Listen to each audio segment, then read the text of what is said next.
Friends, आज हम बात करेंगे यूपीएससी मेंस आंसर राइटिंग के स्ट्रेटजी के बारे में और ज्योग्राफी के जो इनसाइड अर्थ है इस चैप्टर से एक क्वेश्चन सॉल्व करेंगे जो कि जिसमें हम लोग क्रस्टल मेंटल और कोर के बारे में डीपली एक्सप्लेन करेंगे और डिस्कस भी करेंगे। तो चलिए स्टार्ट करते हैं।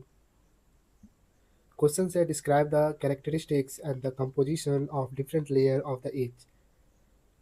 How does these layers contribute to geographical process like volcanoes and plate tectonic?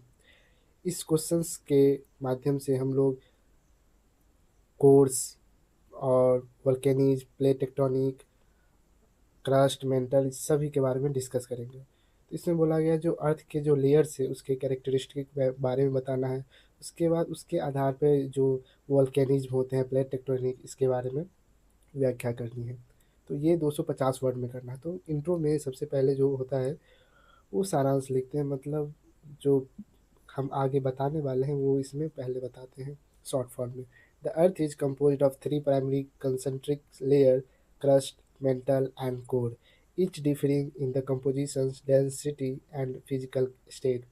जो अर्थ का जो कंपोजिशन ये लगभग 3 लेयरों में बटा हुआ है। फर्स्ट लेयर क्रस्ट है, सेकेंड लेयर मेंटल है एंड द थर्ड लेयर जो कि सबसे अंदर में होता है वो कोर होता है। और इनमें जो डेंसिटी की डिफरेंसेस, कंपोजिशन डिफरेंसेस और फिजिकल डिफरेंसेस भी होते हैं। मेन बॉडी में सबसे पहले क्रस्ट के बारे में डिफाइन करेंगे। तो ये सबसे आउटर मोस्ट लेयर है जो कि थिनेस्ट लेयर है, सबसे पतली लेयर है, जो अर्थ के वॉल्यूम के कंपेरिजन में केवल 1% है। और ये मेनली सिलिकेट रॉक के बने होते हैं, ग्रेनाइट के, जो कंटिनेंटल क्रस्ट में ग्रेनाइट में होते हैं और जो ओशनिक क्रस्ट के अंदर में होते हैं तो बेसाल्ट रॉक होते हैं। इसके थिकनेस 5 किलोमीटर जो कि ओशनिक के क्रस्ट में और 70 किलोमीटर कंटिनेंटल क्रस्ट के और वेरी करते हैं। It is brittle and divided into tectonic plate. इस ये ब्रिटल नेचर के होते हैं और ये टेक्टोनिक प्लेट के रूप में डिवाइडेड है। लगभग 60 मेजर टेक्टोनिक प्लेट है। जैसा कि पिक्चर में दिखाया गया है कि जो क्रस्ट है सबसे ऊपरी लेयर है जो कि केवल 1% है वॉल्यूम से। और इस लेयर में सियाल मिलता है, मतलब सिलिकेट और एल्युमिनियम। अगला है मेंटल। मेंटल जो कि क्रस्ट के नीचे होता है और लगभग 2900 किलोमीटर तक। इसमें सिलिकेट मिनरल्स से रिच होते हैं, मैग्नीशियम और आयरन भी रहते हैं कुछ मात्रा में। तो इसके जो मेन कंपोजिशन हो सीमा बोलते हैं, सिलिकेट एंड द मैग्नीशियम। ये दो पार्ट में डिवाइडेड होते हैं, एक lower mental and the upper mantle. जो अपर पार्ट होता है उसमें स्टेनोस्फेयर पाए जाते हैं जो कि मोल्टेन होते हैं, इनेबल प्लेट मूवमेंट, जिसके ऊपर प्लेट्स मूव करते रहते हैं। Mantle exhibit slow convections current driven by internal.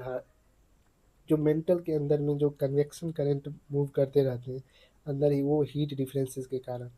तो मेंटल है अंदर अंडर क्रस्ट जो कि बताए हैं 2900 किलोमीटर तक अंदर में है। और ये भी दो पार्ट में डिवाइडेड है, upper mantle and the lower mental. अब आते हैं कोर्स के बारे में। तो course 33% of the earth mass comprise करता है और ये भी दो पार्ट में डिवाइडेड है। जो आउटर कोर है वो लिक्विड स्टेट में है और इनर कोर सॉलिड स्टेट में। ये निकेल और आयरन से बने हैं अधिकतर। The outer core's motions generate earth's magnetic field, और इसी के कारण जो अर्थ के मैग्नेटिक प्रॉपर्टी है वो एग्जिबिट होते हैं क्योंकि ज़्यादा मात्रा में आयरन प्रेजेंट है, आयरन और निकेल। जैसा कि पिक्चर में आप देख रहे हैं, जो आउटर कोर है उसको रेड से इंडिकेट कर दिए हैं और इनर कोर वो ब्लैक ब्राउन से। तो इस तरह जो आउटर कोर है वो लिक्विड अवस्था में है और इनर कोर सॉलिड अवस्था में है। चलिए आगे बढ़ते हैं। Role in geographical geological processes. जो जियोलॉजिकल प्रोसेस में इनके क्या रोल है, तो वॉल्केनिज्म है।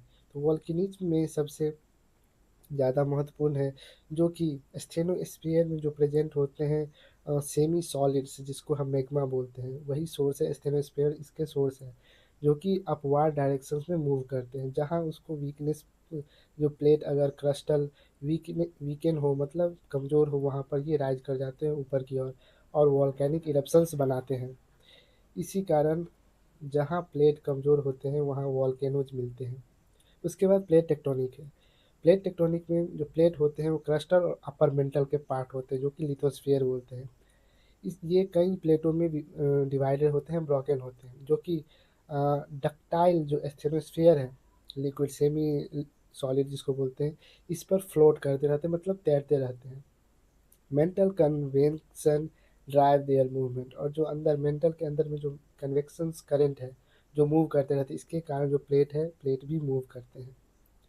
और दो प्लेटों के टकराने से क्या होते हैं, अर्थक्वेक्स होते हैं, और माउंटेन बिल्ड होते हैं, ओशन फ्लोर डेवलप होते हैं, फॉर्मेशंस होते हैं। तो इसके बारे में डिटेल में आगे चर्चा करेंगे अगले क्लास में। तो कंक्लूजन में लास्ट में क्या बताएंगे, तो Earth's internal layering is fundamental to understanding dynamic geographical phenomena like volcanism and plate tectonic, which shape the Earth's surface continuously।